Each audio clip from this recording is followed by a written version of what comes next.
ლონდონის საფონდო ბირჟაზე საქართველოს ეკონომიკა სულ 3 კომპანიის მიერ საქართველოს ბანკის, TBC ბანკის და საქართველოს კაპიტალის მეშვეობით არის წარმოდგენილი. მიმდინარე კვირის შედეგები ასე ნაწილდება. საქართველოს ბანკის ჯგუფის აქციების ფასი 8.2%-ით გაიზარდა და ამჟამად ერთი აქციის ღირებულება 52 გირვანქა სტერლინგს აჭარბებს. კომპანიის საბაზრო კაპიტალიზაცია 2 მილიარდ 280 მილიონი გირვანქა სტერლინგია. ბოლო 6 თვეში კომპანიის აქციების ფასი 27.54%-ით გაიზარდა. TBC ბანკის ჯგუფის აქციების ღირებულება 14.12%-ით გაიზარდა. ბანკის ერთი აქცია 40 გირვანქა სტერლინგი ღირს. კომპანიის საბაზრო კაპიტალიზაცია ამჟამად 1.760 მილიონი გირვანქა სტერლინგია. ბოლო 6 თვეში კომპანიის აქციების ფასი 28.87%-ით გაიზარდა. რაც შეეხება საქართველოს კაპიტალის აქციებს, ის 2.5%-ით გაიზარდა. შედეგად ერთი აქციის ფასი 12.5 გირვანქა სტერლინგია. კომპანიის საბაზრო კაპიტალიზაცია ამჟამად 559 მილიონ 220.000 გირვანქა სტერლინგს შეადგენს. ბოლო 6 თვეში კომპანიის აქციების ფასი 5.59%-ით გაიზარდა.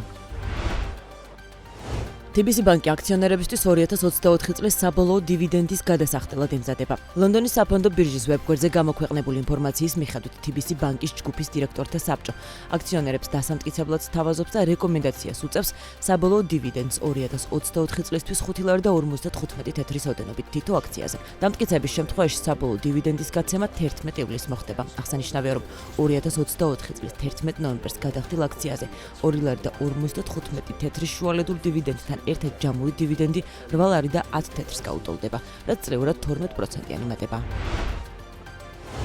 პოლიტიკურ და ეკონომიკურ კრიზისებს შორის არის გარდამავალი პერიოდი, რომელშიც ახლა ვართ და თუ პროცესების დეესკალაცია არ მოხდა, ეკონომიკური კრიზისი მოვა და დადგება.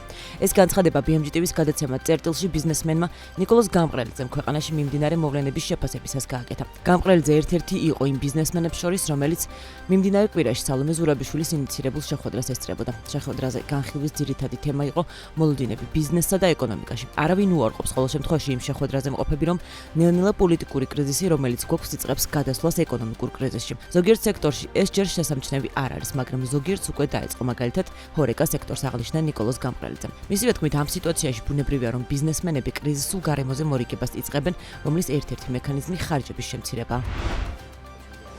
ISET-ის კვლევითი ინსტიტუტის წამყვანი ეკონომისტის შეფასებით საზოგადოებრივი დასაქმების სახელმწიფო პროგრამა, რომლის ფარგლებშიც სოციალურად დაუცველები არიან დასაქმებულები, ნაკლებად ეფექტურია. როგორც გიორგი პაპავმა საქმის კურსის ეთერში განაცხადა, მსგავსი პროგრამები ქვეყანაში პროდუქტიულობის ანდაც ეკონომიკის ზრდას არ უწყობს ხელს და უფრო მეტად განხილული უნდა იყოს როგორც ხელოვნურად შექმნილი სამუშაო ადგილები. თუმცა მისივე შეფასებით სწორი გადაწყვეტილებაა, რომ საზოგადოებრივი დასაქმების სახელმწიფო პროგრამაში ჩართულ ბენეფიციარებს სოციალური დახმარება 4 წლის განმავლობაში უნარჩუნდებათ.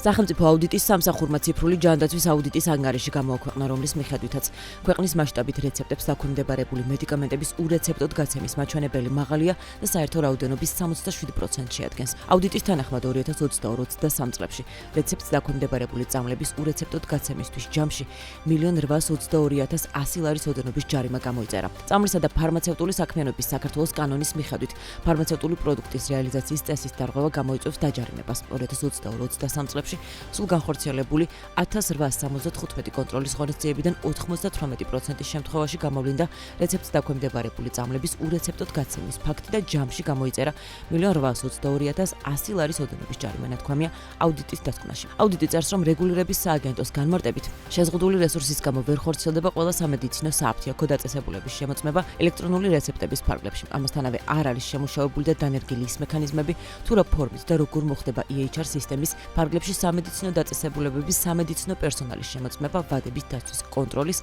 ან ინფორმაციის შეყვანის სისრულეზე ელექტრონული ჩანაწერების სისტემაში. ყაზახურ-ქართული ეკონომიკური გაერთიანება ყაზახური ბიზნესისთვის საქართველოს თავისუფალი სავაჭრო რეჟიმებით სარგებლობის შეთავაზებას აპირებს. გაერთიანების ხელმძღვანელი BMG-თან ამბობს, რომ დონორების დახმარებით უკვე ჩატარდა კვლევა, რომელმაც პარტნიორების ორმხრივი სარგებელი გამოკვეთა. შეთავაზება ყაზახური ნაწარმის საქართველოში გადამუშავებას და სტატუსით დამზადებულია საქართველოში სარგებლობას გულისხმობს. მისივე თქმით, ამჟამად ყაზახური ბიზნესი საქართველოში ოპერირებას და ინვესტირებას აგრძელებს, თუმცა ზომიერი ტემპით.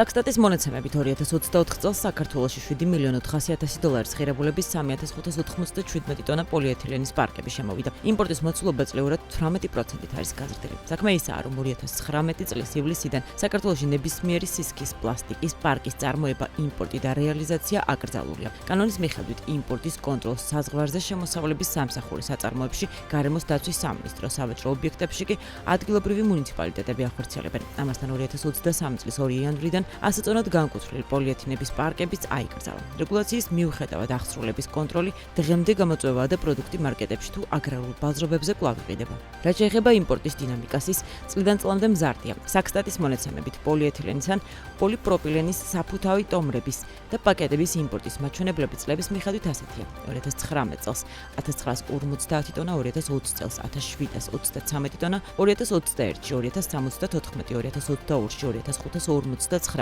2023 წელს 3046, 2024 წელს კი 3597 ტონა. 2024 წლის მონაცემებით პროდუქტი ყველაზე დიდი ოდენობით ირანიდან, თურქეთიდან, ინდოეთიდან, აზერბაიჯანიდან და ჩინეთიდან შემოვიდა. 2024 წელს საქართველოს დაცულ ტერიტორიებზე ვიზიტორთა რაოდენობა გაიზარდა და 1.108.885 ვიზიტი შეადგინა. 2023 წელს კი დაცულ ტერიტორიებს 1.78.112 ვიზიტორი სტუმრობდა. როგორც გარემოს დაცვისა და სოფლის მეურნეობის სამინისტროს 2024 წლის ანგარიშში აღნიშნული, გასულ წელს დაფიქსირებულ ვიზიტორთა შორის 51% ქართველია, ხოლო 59% უცხოელი. ტოპ 5 ქვეყანა, რომელთა მოქალაქეებიც დაცულ ტერიტორიებს სტუმრობენ, შემდეგია: რუსეთი, ინდოეთი, პოლონეთი, ისრაელი, ბელარუსი. რაც შეეხება ყველაზე მონახულებადი დაცული ტერიტორიების ინფორმაციას. გარემოს ეროვნული სააგენტოს ცნობით ესენია: მარტვილის კანიონი, პრომეთეს, მღვიმე, სათაფლიო, წალკის კანიონი, მტირალას ეროვნული ბანკი. ოფიციალურ სტატისტიკურ მონაცემებზე დაყრდნობით გასულ წელს საქართველოს შოკოლადის იმპორტი გაუწვირდა. ამასთან იმპორტის მაჩვენებლის ზრდა დაფიქსირდა. გასულ წელს 4 კვარტალში საქართველომ 103.900.000 დოლარის ღირებულების 23.417 ტონა შოკოლადი შეიძინა. მაშინ, როდესაც 2023 წელს ქვეყანას 88.800.000 დოლარის ღირებულების 22.207 ტონა შოკოლადი ჰქონდა ნაყიდი. შესაბამისად, იმპორტი ღირებულებაში 17%-ით, ხოლო რაოდენობრივად 5.4%-ით გაიზარდა, რაც იმპორტის გაძვირებაზე მიუთითებს. საქართველოსთვის შოკოლადის მთავარი იმპორტიორი ქვეყანა რუსეთია, სადაც ქვეყანამ გასულ წელს 29.800.000 დოლარის ღირებულების 9.680 ტონა შოკოლადი შეიძინა. რუსეთის წილი შოკოლადის მთლიან იმპორტში 41.3%-ია. აქ უნდა აღინიშნოს, რომ გასულ წელს რუსეთიდან იმპორტი გაიზარდა. 2023 წლის სტატისტიკურ მონაცემებს თუ გადავხედავთ, საქართველოს რუსეთისგან 29.200.000 დოლარის ღირებულების 9.315 ტონა შოკოლადი ჰქონდა შეძენილი.